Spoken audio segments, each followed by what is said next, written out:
also Diane Nash. They were both Fish students.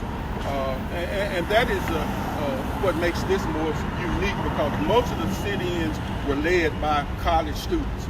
College students in Chattanooga was probably one of the only places where it was led by high school students, who when they heard what was going on in North Carolina, sit-ins, they said that we need to do something about it right here. Something needs to go on here. And the students got together, and in spite of the teachers telling them that they shouldn't be involved, some of the leadership in the community saying don't do this, they really organized themselves and came down and had the sit-ins.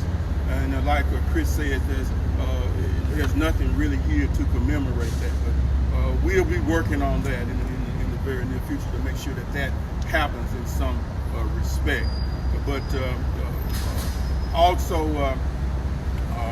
my father came here, Reverend J. Lord Edwards, and he began to continue his civil rights activities, and a lot of times we rode on his coattails. I was able to go to participate in Birmingham as well, and of course he was a friend of Dr. King. We knew Dr. King very, very well, and growing up, that was a big impression on me, having to meet those people, and a lot of them that came along, like John Lewis. He was not an iconic figure at that time, but having to grow up with them, Jesse Jackson and all those people, to come up with them, was quite an experience that I look back on now, and see how rich it was.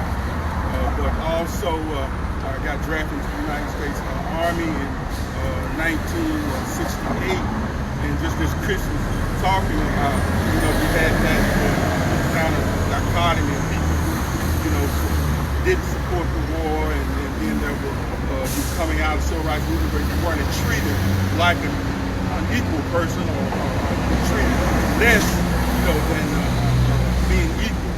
And you were facing a lot of inner segregation and stuff like that, but you still had to go out to war and try to fight for your country.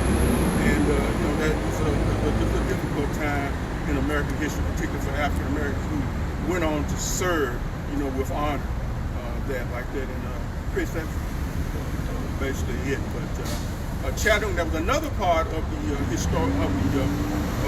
in Chattanooga that we remember. That some of the leading citizens, like the Luptons and the Montagues, they would pick out African-American families, leaders families like C.B. Robinson, John Franklin, and they would take them to lunch, and they would go to places that were segregated, and they would walk in with the African-American people and sit down and have lunch.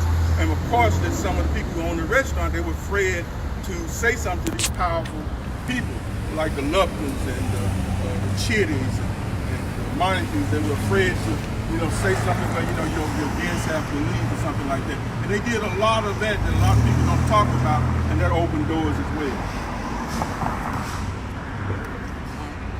Yes, ma'am. So was this Loveman's behind right here? Yes. Yes.